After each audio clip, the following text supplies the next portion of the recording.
Boys and girls, tapos na yung some of my errands today. And nag-aabang lang, nandito lang ako sa Mega Mall, sa may Coffee Bean. And later, kailangan ko na umuwi kasi I need to edit. May kailangan pa akong asikasuhin for our Siargao trip and sa UK trip.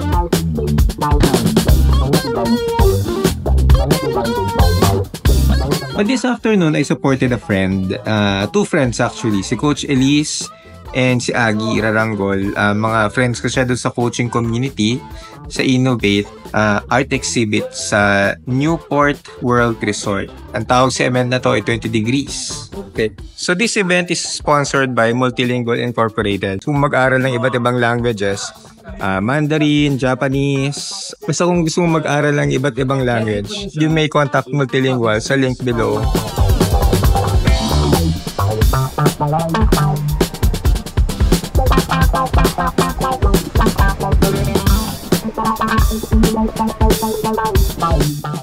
The event is sponsored none other by Multilingual Incorporated, FutureTune, BNI, Precious Works of Differently Abled Enterprises or PWDE, Hand and Heart, Newport World Resorts, and Aguinalda.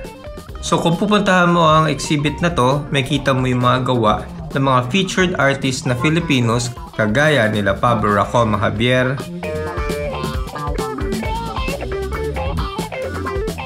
Ishihara Jasmine Malang Mojica,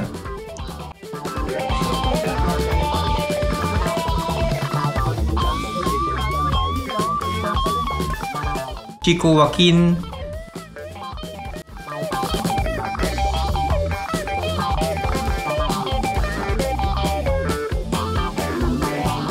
Daniel Sanchez,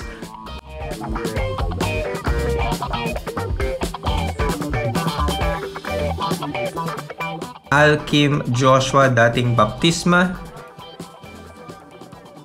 So si Alkim, gumawa siya nito. Kami mga kabataan na experience namin, no, tumbang lata, tumbang preso tawag namin. Nostalgic. Gumamit pa siya ng Ligo sardines. Pero sa amin dati hindi lata parang birch tree ata yun. At si Agi Raranggol. So if you want to buy ang tawag dito, modern art, anong tawag dyan? Yun, paper, piecing, origami. Yeah. Ayun. Messenger, lagay ko yung contact na dito, Facebook na dito sa description. Transport collection, meron siya mga display and exhibits about tricycle, jeepney, kalesa, karwahe, or Carabao carriage. Ayun, for sale itong mga to sa around, mura lang, 3,500 lang yung kanyang mga canvases na ginawa. So, ayun. And then, meron siyang collection of cats. Mga Japanese artist din yung gumawa, si Fujisaki Yoko. Ito maganda.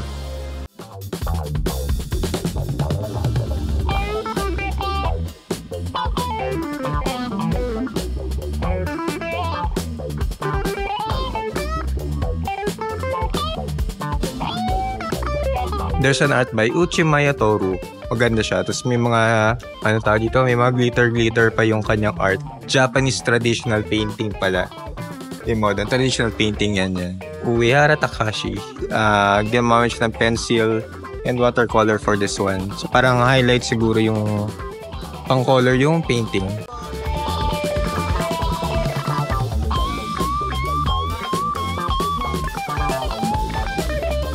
Present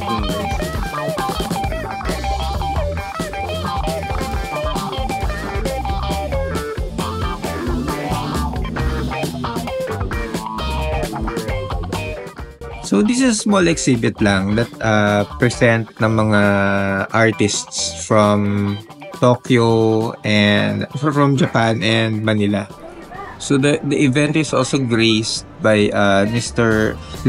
Satoru Fujita na also from Japan.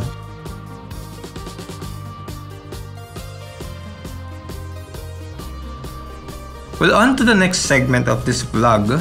Walang iba kundi food. Don't get me wrong, walang food or hindi kasama yung food sa exhibit, pero I really appreciate the courtesy and hospitality of people from Newport World Resorts. Basic lunch lang, well, this is business lunch dito sa Casa Buena. It's a great, ang ganda ng place. Mamaya ikot tayo kung ano yung sa place. So the idea pala for this one is, for example, dito sa Resorts World, or kung meron kang dadalhin na guest or bisita, saan mo nga pala sila dadalhin na maayos, na may fusion ng maganda, great food, at saka truly Pinoy yung environment.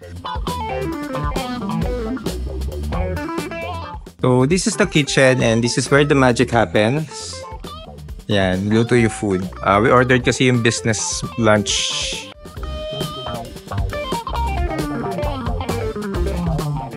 Nandito ako ngayon sa Casa Buena and it's really a nice place. Parang it's a great find dito sa Newport World Resort. Nakita niyo yung style ng pagka-Filipino niya. Ito yung usually ba yung Capiz windows.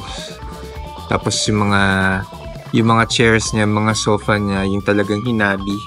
May mga ganong memories tayo dati ng bata. Yung medyo magagandang, yung mga chairs. Basta yung mga ganon, remember? Ito yung example niya. And meron silang bar. Pagka siguro late night, tapos may mga drinking sessions, inuman or something like that. Merong bar to entertain yung mga guests. It's my first time here and it's really wonderful. Ang ganda ng architecture. Parang visual pa lang busog ka na. So baka andyan yung lunch namin, I'll go ahead. Punta mo lang.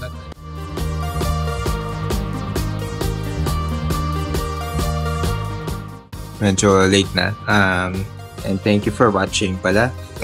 This is a short video but yun, at least meron akong nakwento ngayon.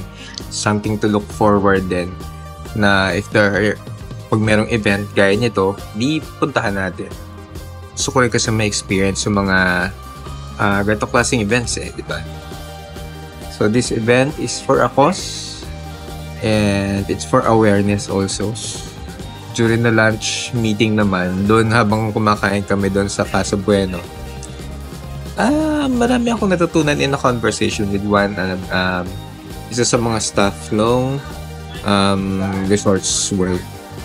So may mga tips yung binigay about digital marketing, yung mga strategy nila, and I really appreciate it. Baka ma-apply ko rin siya dito sa aking vlog.